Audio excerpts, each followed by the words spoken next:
Un edificio gris y chaparro de solo 34 pisos. Sobre la entrada principal, las palabras, Centro de Incubación y Condicionamiento de la Ciudad de Londres del Central, y en un escudo, el lema del Estado Mundial, comunidad, identidad, estabilidad. Con estas palabras exactas, frías y casi quirúrgicas, Aldous Huxley abre las puertas de la pesadilla más lúcida y escalofriante de la literatura del siglo XX. No estamos ante un arranque poético ni ante una descripción paisajística tradicional, sino ante la declaración de principios de un orden global que ha reducido la existencia humana a una ecuación de ingeniería industrial. El lema 3 palabras sintetiza la liquidación absoluta de la libertad individual en favor de una paz anestesiada. ¿Qué ocurriría si la tiranía perfecta no se construyera con murallas de hormigón, campos de concentración y sensores de vigilancia omnipresentes, sino con orgías obligatorias, fármacos diseñados para erradicar la tristeza y entretenimiento digital ininterrumpido? La aterradora genialidad de un mundo feliz radica en que su régimen totalitario no necesita perseguir el disenso con la fuerza bruta. La sociedad no es sometida por el terror, sino por un orgasmo continuo de consumo y placer superficial. Antes de analizar los engranajes de esta distopía, una aclaración indispensable: desgranaremos toda la arquitectura moral y psicológica de la obra respetando el misterio de su desenlace, sin spoilers del final. Imagina un sistema que no destruye tu autonomía personal persiguiéndote o castigándote, sino haciendo que el concepto mismo de autonomía te parezca una rareza absurda, sucia e inútil. Un mundo donde el dolor físico y emocional ha sido erradicado del mapa biológico humano, pero donde, para lograr esa asepsia, se han llevado por el camino el arte trágico, la filosofía profunda, el amor romántico y cualquier búsqueda de trascendencia. La pregunta incómoda que nos lanza la novela desde sus primeras páginas es devastadora: si te garantizan que jamás volverás a llorar ni a sentir soledad, ¿aceptarías la mutilación de tu espíritu? Publicada en 1932, en pleno periodo de entreguerras y durante el ascenso del industrialismo en masa, esta obra trasciende la ciencia ficción victoriana o especulativa. No es una simple fábula futurista sobre tubos de ensayo y helicópteros silenciosos, es un diagnóstico quirúrgico y profético de nuestra propia sociedad contemporánea. Una civilización hiperconectada, adicta a los picos de dopamina rápida, a las redes de validación social y a la evasión sistemática ante la muerte o el aburrimiento. Estudiar este libro hoy no representa un mero ejercicio analítico, constituye un auténtico manual de resistencia psicológica. La tesis central de Huxley desmantela los supuestos clásicos sobre el totalitarismo. El autor británico comprendió que el dominio político más duradero y temible no requiere látigos ni muros de contención, sino lograr que las víctimas adoren con entusiasmo su propia servidumbre. Mientras George Orwell imaginaba en 1984 un Estado que censura libros a la fuerza e impone la verdad mediante la tortura, Huxley intuyó una tragedia mucho más sutil: no haría falta prohibir los libros porque a nadie le interesaría abrir uno, sepultados como estaríamos bajo un océano infalible de entretenimiento vacuo y bienestar sensorial. En el Estado mundial ideado por la novela, la utopía y la distopía no son polos opuestos, sino exactamente la misma estructura vista desde ángulos distintos. La ansiada estabilidad social se compra pagando el precio más elevado posible: la anulación radical de la individualidad. La creación artística, la pasión amorosa, la devoción religiosa y la angustia existencial han sido amputadas de la psicología humana porque se consideran vectores de imprevisibilidad. Y en un sistema productivo hiperorganizado, la imprevisibilidad equivale al sabotaje. Huxley pulveriza el dogma moderno según el cual la innovación tecnológica conduce automáticamente al perfeccionamiento ético de la humanidad. Su análisis demuestra que cuando la comodidad individual y la eficiencia industrial se elevan al rango de deidades absolutas, la búsqueda de la verdad se transforma en un peligro público. El ciudadano de este mundo perfecto no ha sido conquistado por un ejército extranjero, sino por su propia renuncia voluntaria al pensamiento complejo a cambio de un flujo ininterrumpido de placeres sin fricción. El núcleo operativo de este régimen consiste en erradicar la causa primordial de la fricción social, el deseo no satisfecho. Mediante un condicionamiento genético y psicológico severo desde la etapa embrionaria, el sistema garantiza que cada individuo desee exactamente aquello que su posición social le exige realizar. Si anulas la discrepancia entre la expectativa personal y la función asignada, anulas la frustración. Y sin frustración, el espíritu crítico languidece hasta desaparecer por completo. Esta civilización ha sustituido la trascendencia espiritual por una fe ciega en la producción en masa y en la figura histórica de Henry Ford. La tradicional cruz del cristianismo ha sido amputada en su extremo superior para convertirse en la T mayúscula del famoso modelo T. El ser humano ya no nace de un vientre materno ni posee un destino propio, es fabricado con especificaciones técnicas precisas, empaquetado con garantía de felicidad y programado para caducar sin causar molestias al engranaje colectivo. Por esta razón, la verdadera resistencia en un mundo feliz jamás adopta la forma de una conspiración militar o un levantamiento armado para tomar las instituciones. La disidencia se plantea como una contienda filosófica y existencial por el derecho a la imperfección, el derecho a sufrir, a envejecer en libertad, a sentir fealdad, a experimentar el duelo y a buscar el sentido último del ser humano más allá del refugio químico de la farmacia del Estado. Para desentrañar el desmoronamiento de este orden aparente, debemos analizar la psicología de sus protagonistas. El primer eslabón frágil del laboratorio es Bernard Marx. Pese a pertenecer a la cúspide de la pirámide social, la élite alfa plus destinada al gobierno y la alta dirección, un error involuntario durante su gestación embotellada, donde se rumorea que introdujeron un exceso de alcohol en su sucedáneo de sangre, lo dejó físicamente más bajo y flaco que sus pares. Esa tara corporal engendra en él una neurosis devastadora, una agudísima autoconciencia. El motor psicológico de Bernard no es la virtud heroica ni el altruismo rectificador, sino el resentimiento alimentado por la humillación cotidiana. No rechaza los cimientos de la dictadura porque le parezca inmoral la servidumbre de las castas inferiores. La aborrece únicamente porque el sistema no le rinde la admiración que su ego reclama. Su aislamiento no nace de una búsqueda sincera de verdad espiritual, sino de la incapacidad de encajar en el patrón físico de excelencia que sus compañeros exhiben con naturalidad. Huxley utiliza a Bernard para ilustrar la paradoja del disidente acomplejado. En cuanto la suerte de Bernard cambia y la sociedad le concede el aplauso social que tanto ansiaba, su fingido desprecio por las costumbres del Estado mundial se evapora en un instante. Pasa de criticar las orgías institucionales y el consumo de soma a pavonearse de sus conquistas, demostrando que su inconformismo era apenas la pataleta de un marginado deseoso de ser aceptado por la misma élite que pretendía denunciar. En la posición diametralmente opuesta hallamos a Lenina Krauni. Lenina personifica el triunfo absoluto del condicionamiento pavloviano y de las lecciones recibidas durante la infancia a través de la hipnopedia. Físicamente impecable, socialmente cotizada y profesionalmente eficiente en el centro de incubación, es completamente incapaz de concebir un pensamiento independiente que no haya sido grabado en su cerebro mientras dormía durante sus primeros años de vida. La arquitectura psíquica de Lenina es una prisión de terciopelo. Ante el menor atisbo de duda existencial, conflicto emocional o incomodidad con su entorno, su mente recurre de manera automática a los eslóganes aprendidos. Su frase de cabecera condensa esta filosofía de evasión: un gramo de soma cura 10 pensamientos tristes. Al detenernos a examinar esta máxima, descubrimos que el lenguaje ha sido retocado para eliminar la profundidad del luto o de la introspección. Lenina no actúa movida por la maldad, sino por una incultura emocional tan severa que confunde la anestesia sensorial con la plenitud humana. Lenina no representa al opresor, sino al sujeto perfectamente adaptado cuyo drama reside en su total falta de herramientas para el dolor. Cuando las circunstancias la enfrentan a dilemas imprevisibles o a verdaderas pasiones descontroladas, su aparato emocional se desmorona en crisis de ansiedad que intenta sofocar elevando la dosis de narcóticos.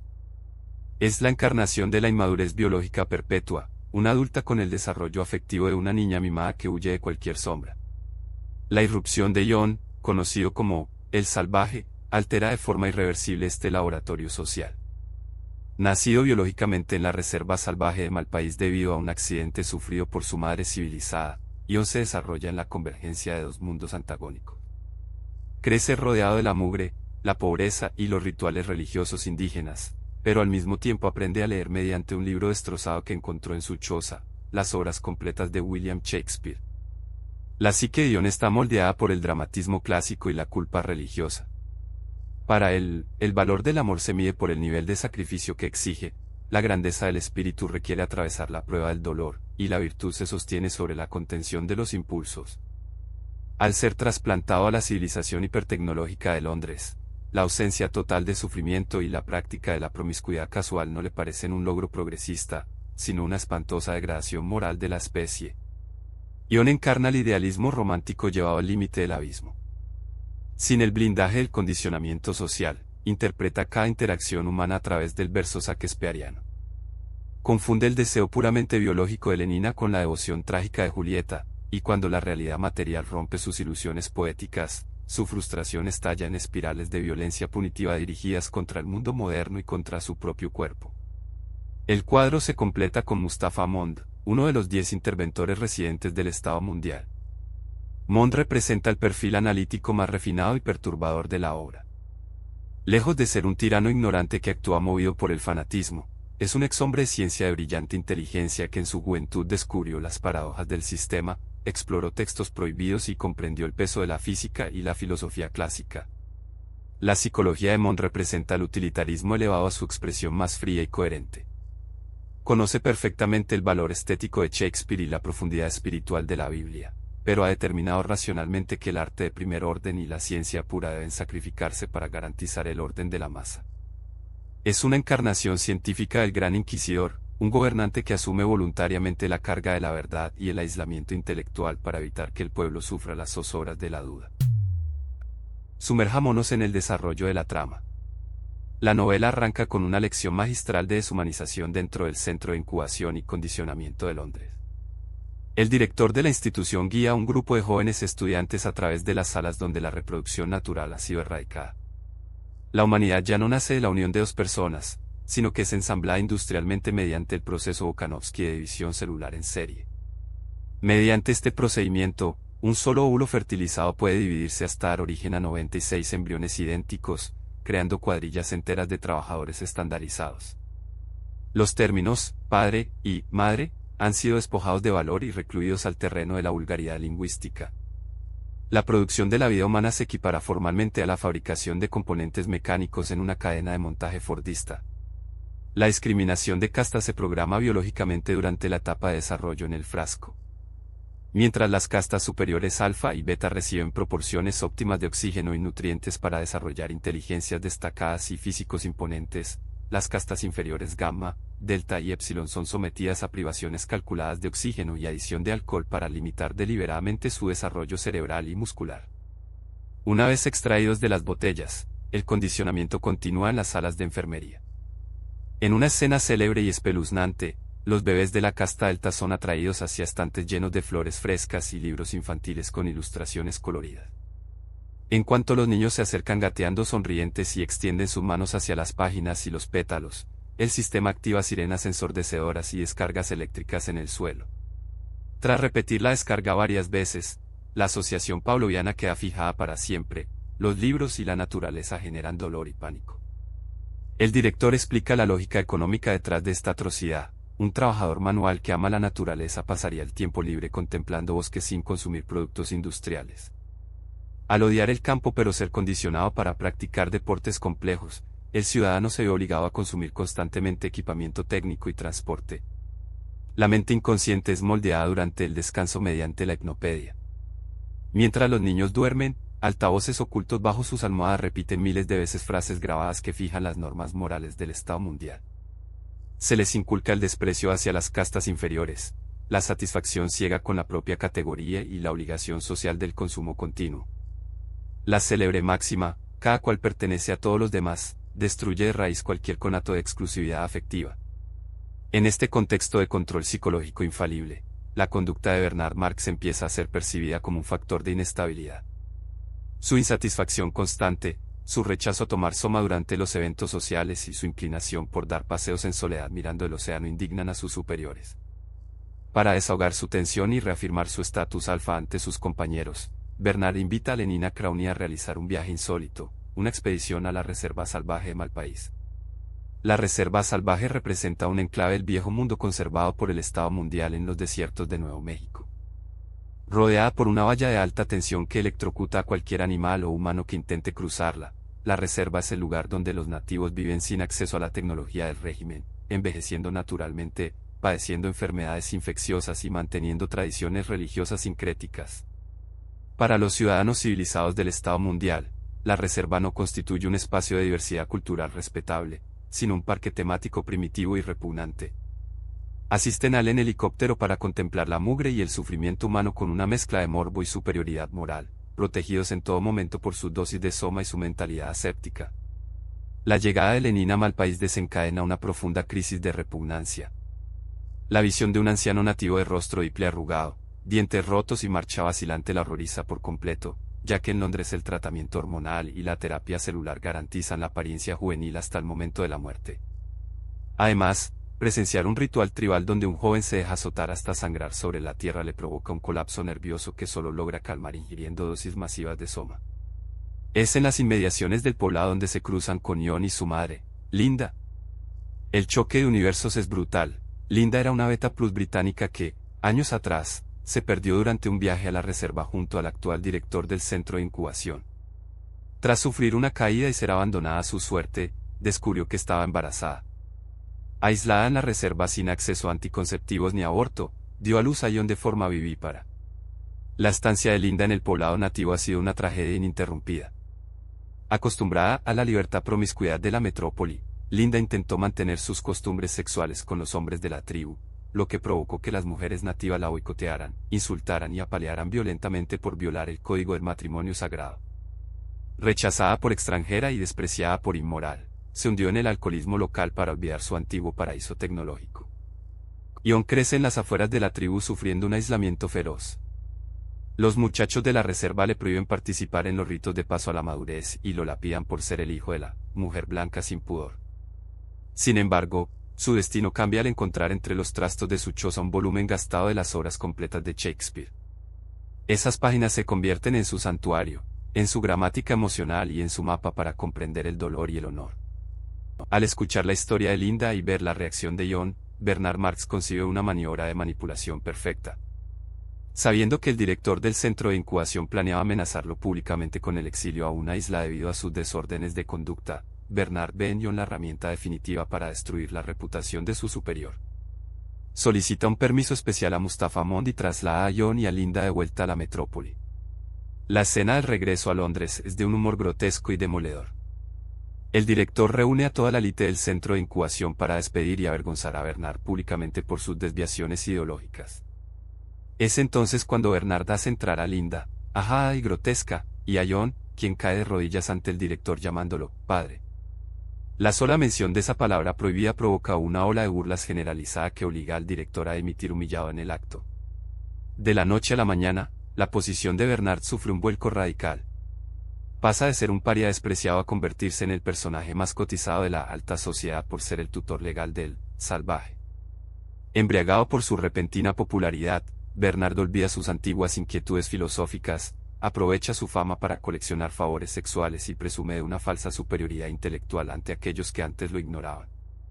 Mientras Bernard festeja, Ion, rebautizado por la prensa como el salvaje, es exhibido en recepciones y laboratorios como un fenómeno de feria. En un principio, Ion se muestra deslumbrado por los avances técnicos de la ciudad y recita mentalmente las palabras de la tempestad de Shakespeare. ¡Oh, qué maravilla!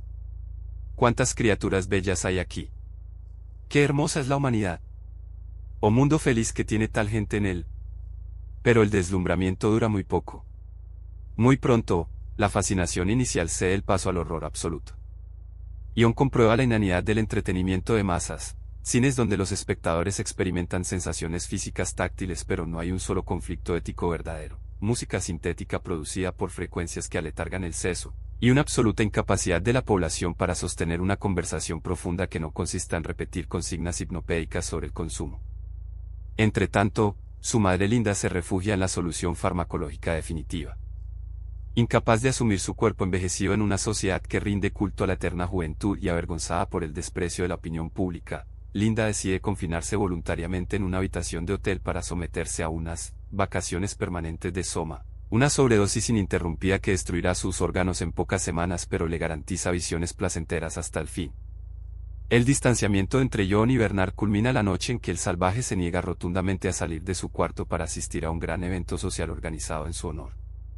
Bernard, incapaz de convencerlo, debe salir a dar explicaciones a los altos dignatarios y mujeres aristócratas que acudieron a la cita. Furiosos por el desaire, los invitados abandonan la fiesta insultando a Bernard y reduciéndolo de nuevo a la miseria social en cuestión de minutos. Es en este punto de quiebre donde se consolida la amistad entre John y el Mols Watson.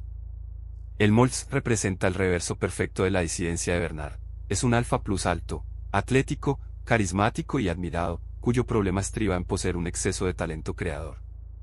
Trabaja redactando lemas de propaganda para el Estado, pero siente que el lenguaje oficial es una herramienta mediocre e insuficiente para canalizar la inmensa fuerza creadora que lleva en su interior.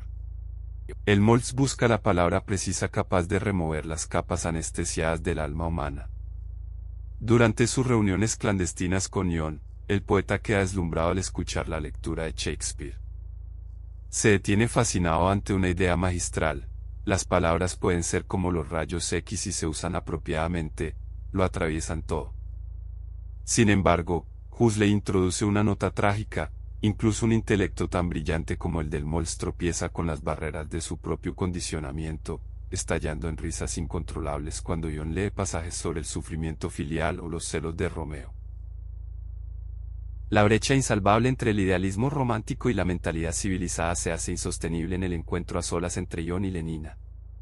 Lenina se halla verdaderamente enamorada de John, pero su lenguaje afectivo se limita a la oferta de su cuerpo sin reservas ni compromisos. John, que contempla a Lenina como una criatura sagrada a la que debe rendir homenaje mediante la prueba y la contención personal, se horroriza cuando ella empieza a desnudarse alegremente en la habitación. Para el salvaje, la disposición de Lenina a entregarse sin amor sagrado ni sacrificio previo despoja la relación de toda dignidad espiritual. Fuera de sí, la empuja brutalmente y le grita los insultos más encendidos que encuentra en las tragedias de Shakespeare.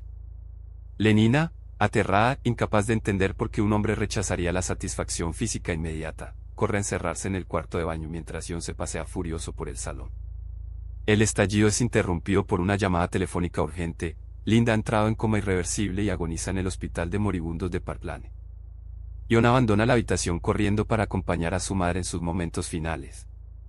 Al llegar al recinto, se topa con un espectáculo que evidencia la liquidación absoluta de la piedad y la reverencia hacia la muerte en esa civilización.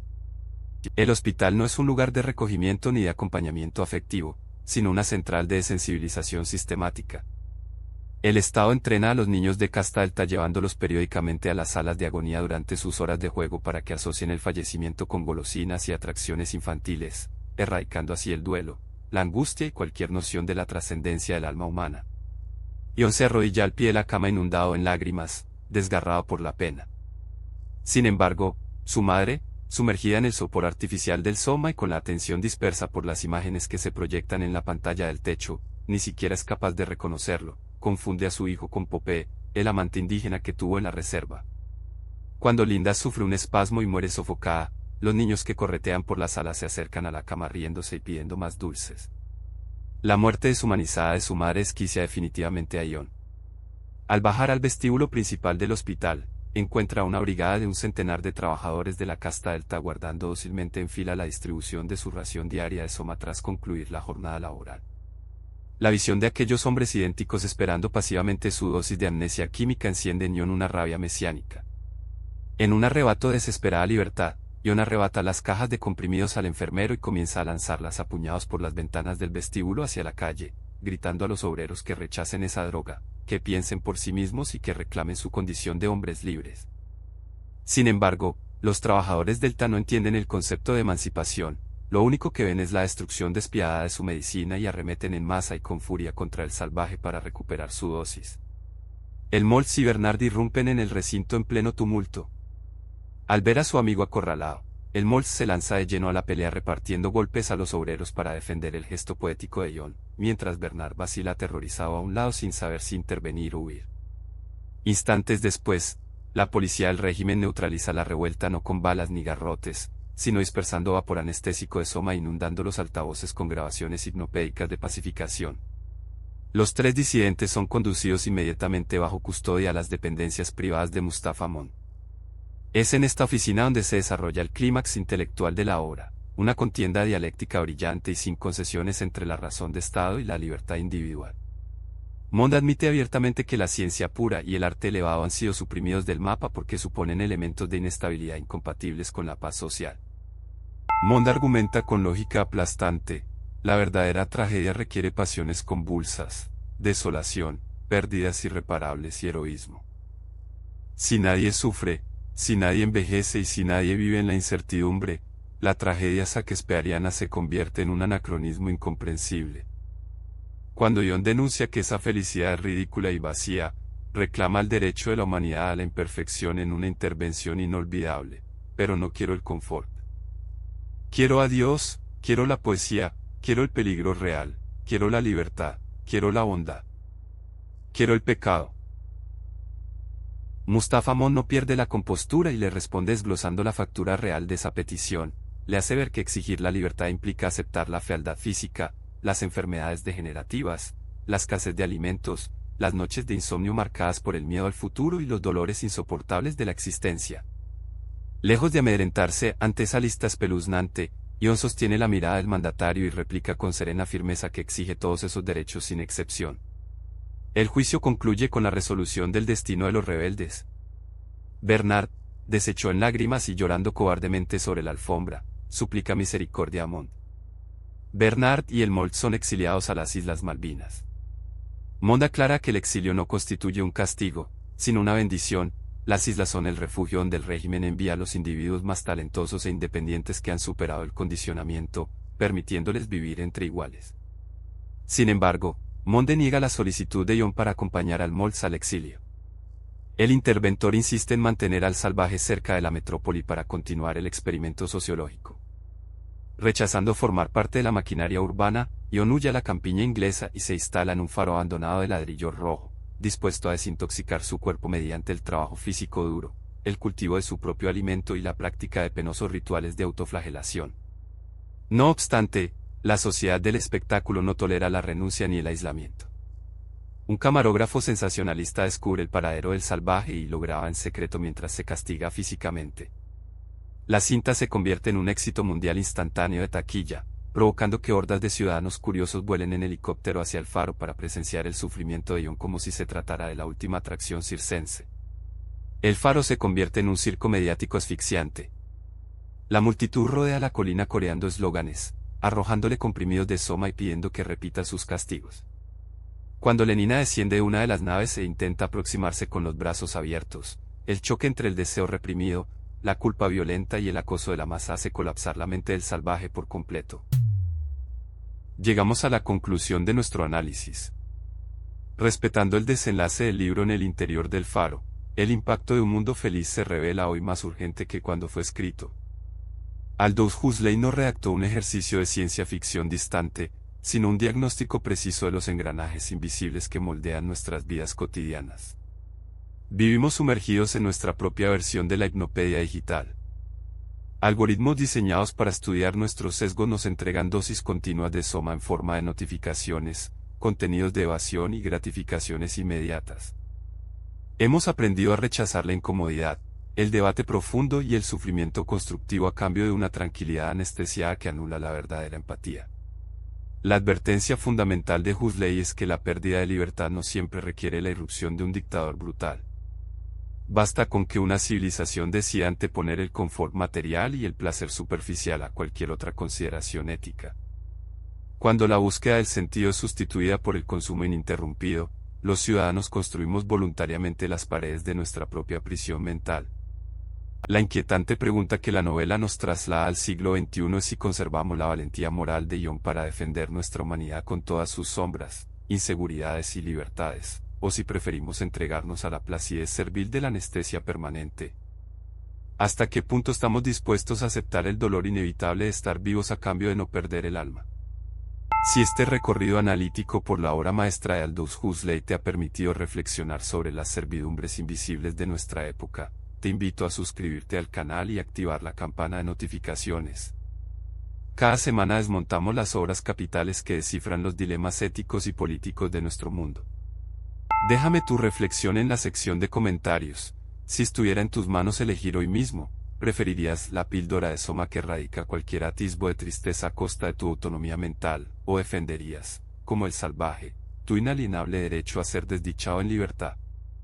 Nos vemos en el próximo análisis.